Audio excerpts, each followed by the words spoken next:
pagi. Silakan duduk. Apa kabar Divya? Baik Bu, gimana dengan Ibu? Baik, nah Ibu baik. Sebelum kita mulai kegiatan hari ini, alangkah baiknya kita berdoa terlebih dahulu ya. Doa Ibu pimpin menurut kepercayaan masing-masing. Berdoa mulai. Berdoa selesai. Oke, terima kasih sudah berkenan hadir dalam konseling individu hari ini ya. Nah, sebelum Ibu melaksanakan proses konseling, Ibu akan menerangkan selaku konselor Ibu akan memberikan layanan berperan sebagai pemberi bantuan dan siswa sebagai penerima layanan atau penerima bantuan. Adapun asas-asas yang akan Ibu diperhatikan adalah asas kerahasiaan. Rahasia segenap data, keterangan dari Divya tidak akan diketahui oleh orang lain. Apakah Divya paham? Paham Bu. Oke, baik. Nah, sekarang apakah kamu siap dengan kegiatan hari ini? Siap Bu. Oke, baik. Kita sedikit dulu ya, biar tidak kaku untuk mencairkan suasana ya. Nah, Ibu berikan tebak gambar. Ayo. Ya, coba hitung berapa ini jumlahnya. Nah, 35 Bu. 35. Topinya ada berapa tadi? 2. Ada 2. Iya. Topengnya ini dihitung 20 Tambah 12. tambah 3 ya? Tambah 3 tambah 12. Oke, baik. Berarti Divya udah fokus ya, udah bisa berkonsentrasi ya. Oke, baiklah. Nah, sudah bisa berkonsentrasi, kita mulai. Oke, jam pelajaran apa tadi, Nak? Matematika Bu, kebetulan beliau ada penyandang dinas jadi hanya diberikan tugas. Oh, diberikan tugas ya. Lalu, apakah Divya sudah mengerjakan tugasnya? Belum Bu, karena saya belum paham materi yang diberikan oleh beliau. Oh, belum paham. Nah, Ibu mendapatkan data dari wali kelas serta guru mapel bahwa Divya itu sering mengabaikan tugas-tugas dari guru mapel matematika. Nah, apa benar demikian? Benar Bu, karena saya belum paham tentang materi yang dijelaskan oleh Bu guru di sekolah. Kira-kira faktor penyebabnya kamu mengabaikan tugas-tugas tersebut apa? Karena guru menjelaskan terlalu monoton dan membuat saya cepat ngantuk di kelas dan saya juga kurang fokus dalam mengerjakan tugas. Apa yang menyebabkan Divya belum mengerjakan tugas tersebut? Saya lupa Bu, karena saya lebih fokus bermain laptop karena saya lebih fokus ke hobi yaitu IT dan editing.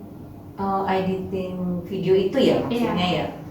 Oh, baik, Ibu paham. Kalau boleh tahu, Divya itu kekurangan waktu dalam mengerjakan tugas tersebut, itu maksudnya? Begitu Bu, saya tidak begitu antusias mengikuti pelajaran karena cepat ngantuk dan gurunya itu sangat monoton dalam menjelaskan tugas-tugas di kelas. Oh gitu, berarti kamu lebih suka belajar IT atau video editing seperti sinematografi itu ya? Iya. Wah, keren sekali hobimu Divya. Kira-kira cita-citamu apa Divya? Saya ingin menjadi produser film dan nanti saya kuliah akan mengambil jurusan sinematografi. Oke, bagus sekali cita-citamu Divya. Kira-kira waktu belajarmu kapan? Kamu bisa jelaskan tidak? Bisa Bu, sore hari sehabis saya pulang sekolah, tapi setelah itu saya menghabiskan banyak waktu di depan laptop. Di depan laptop? Iya. Mengedit video, belajar IT itu? Iya. Oh iya, baik. Kalau seperti itu, nah di sini Ibu akan menampilkan video tentang kebiasaan belajar yang efektif ya. Coba kamu simak ya, biar kamu paham belajar yang efektif itu seperti apa ya. Yang selalu dilakukan oleh semua orang, baik sejak bayi, Bisa didengar ya? remaja, dewasa hingga tua. Itu adalah belajar.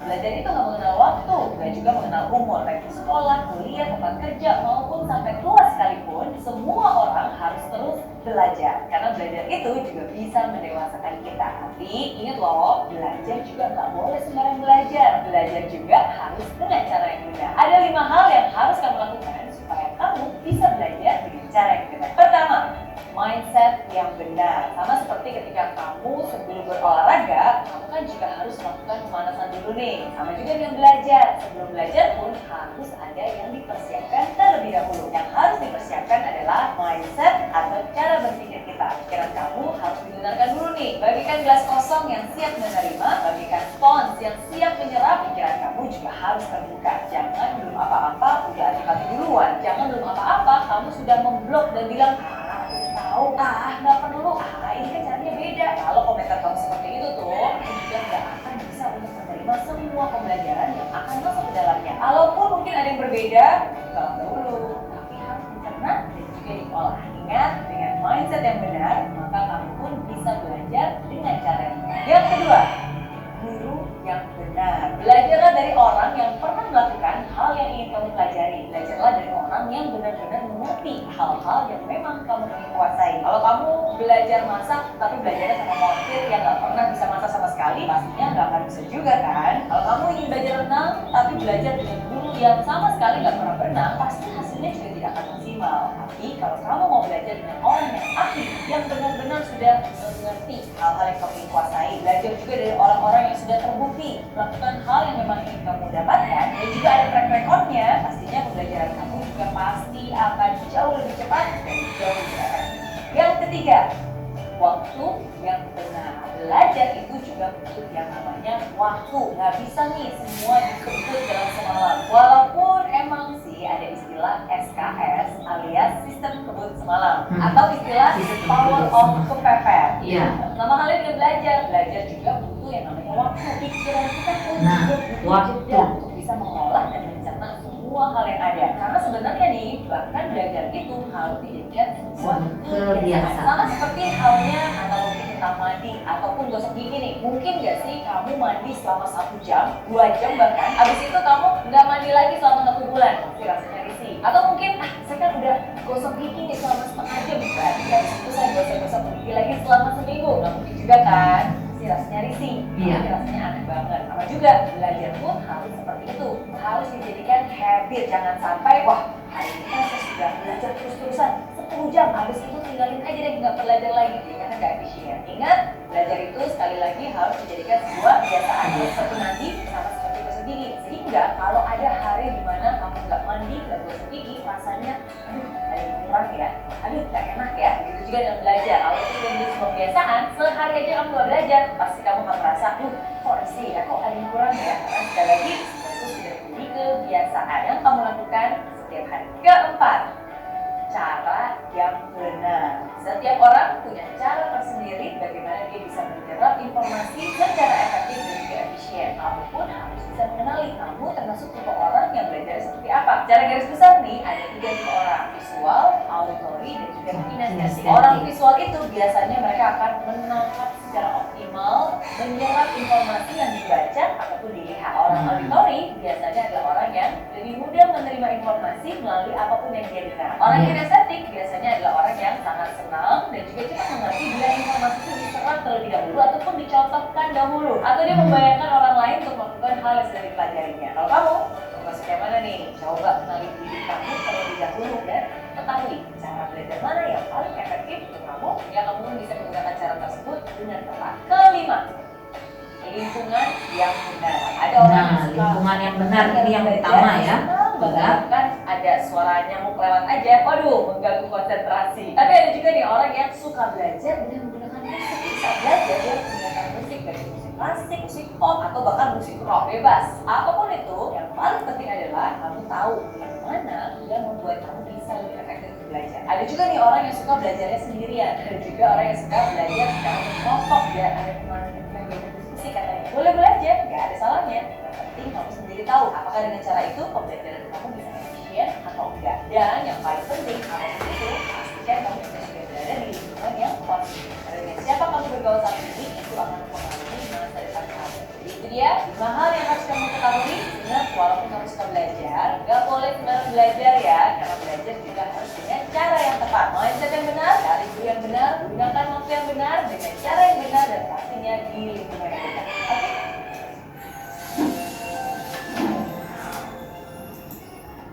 Oke? Oke. Sudah nak ya? Oke, sudah mengerti tadi cara belajar yang benar ya? Oke. Nah, setelah kamu mengamati video tersebut, coba kamu simpulkan faktor apa saja yang menyebabkan masalah ini. Ya, bisa aku bisa nggak mengatur waktu dan manajemen waktu antara belajar dan lebih fokus ke hobi. Jadi saya harus lebih banyak menghabiskan waktu dalam kegiatan hobi saya yaitu editing, dan saya sehingga meninggalkan pelajaran saya. Oh iya, baik Davia. Jadi masalahmu itu adalah susah mengatur jadwal dan waktu dalam melaksanakan antara tugas sekolah atau belajar dengan hobi. Nah, sehingga tugas-tugas terabaikan. Betul, begitu? Betul, Bu. Iya. Nah, baik. Kamu kan selalu belajar komputer sampai larut malam, sehingga jadwal belajarmu itu sedikit. Umpamanya ada tugas matematika, jadinya karena kamu di laptop terlalu lama, jadi tugas itu terabaikan. Kamu sampai larut malam kan sudah mengantuk, ya kan? Iya. Jadi kamu mengabaikan tugas-tugas tersebut. Baik, setelah mengetahui faktor-faktor penyebabnya, mari kita tetapkan teknik pengelolaan diri ya, self management ya, untuk mengatasi permasalahannya itu, ya. Nah, sekarang buat jadwal kegiatan kamu hari Senin sampai dengan hari Minggu, ya. Jadwal kegiatan itu dari kamu bangun ke sekolah, pulang sekolah kamu, terutama pulang sekolah, kamu itu pulang sekolah ngapain saja, waktu belajarmu kapan, coba kamu tulis di kertas atau di buku ini boleh juga, ya. Ya, oke.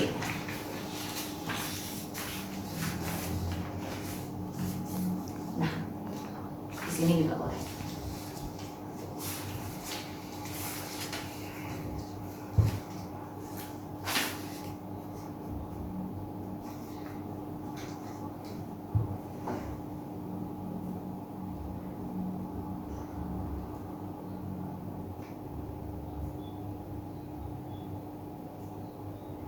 Berarti kamu pulang sekolah itu kamu sampai jam berapa pulang sekolah ini? Sampai jam 1:30. Oh, sampai jam 1:30.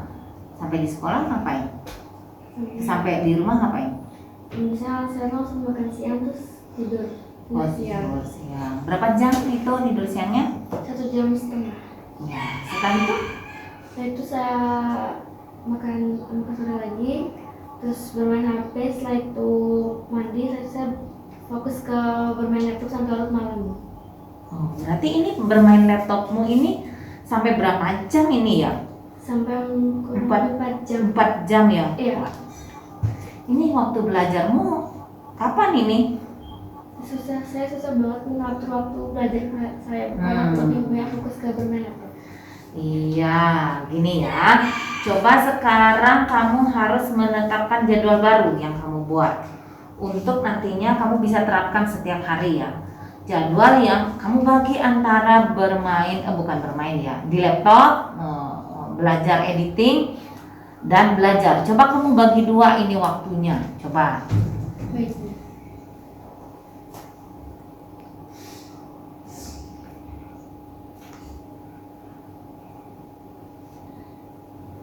Ya, kamu harus bagi antara latihan editing sama belajarnya. Tidak boleh mengabaikan tugas-tugas sekolah ya.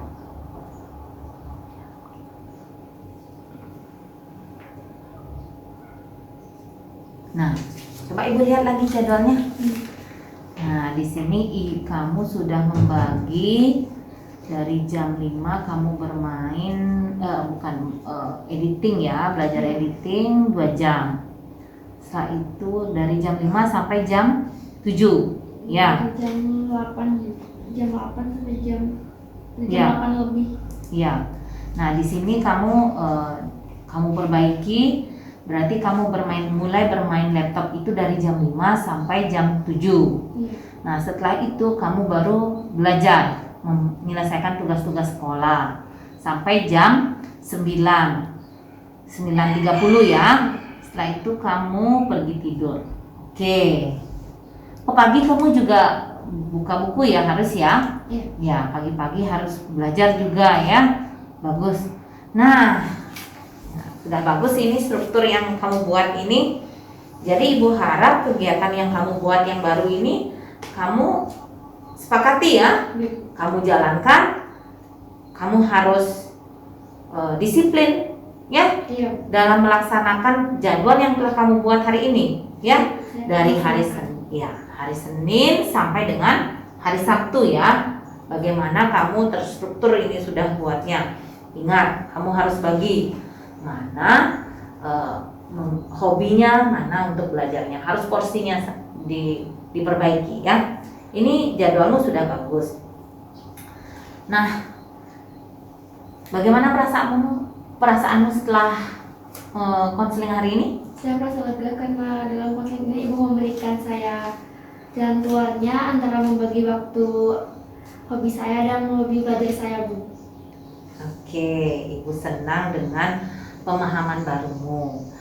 Nah, semoga apa yang kamu rencanakan, apa yang kamu buat hari ini, yang kita laksanakan hari ini, bisa nantinya kamu terapkan di rumah, terapkan di sekolah, sehingga kamu tetap semangat, tetap disiplin, tetap fokus dalam melakukan, ya, melakukan kegiatan yang telah kamu buat. Nanti Ibu akan observasi terus, ya. Ibu akan lihat nanti perkembanganmu seperti apa. Oke? Nah, kira-kira nanti kita bisa berjumpa kembali untuk melihat perkembanganmu hari ini ya. Nah, Ibu akan memberikan lembar kerja untuk evaluasi ya. Nah, ini mohon nanti dikerjakan ya. Nah, setelah itu mohon nanti kamu kembali di sini, bawa ke sini ya. Bisa kok nanti pada jam istirahat dikerjakan ya, nggak usah sekarang, nggak apa-apa ya, biar tidak mengganggu nanti jam belajarmu ya. Paham? Paham, Bu. Oke, apa ada yang ingin kamu sampaikan? Tidak, Bu. Tidak ada? Iya. Sudah lega? Sudah. Oke, baik. Nah, karena kegiatan ini kita buka dengan doa, maka kita tutup juga dengan doa ya. Doa Ibu pimpin menurut kepercayaannya Davia ya. Berdoa mulai.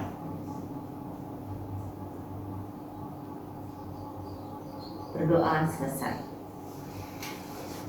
Baik, Bu, saya kembali izin ke kelas, Bu. Oke, silakan.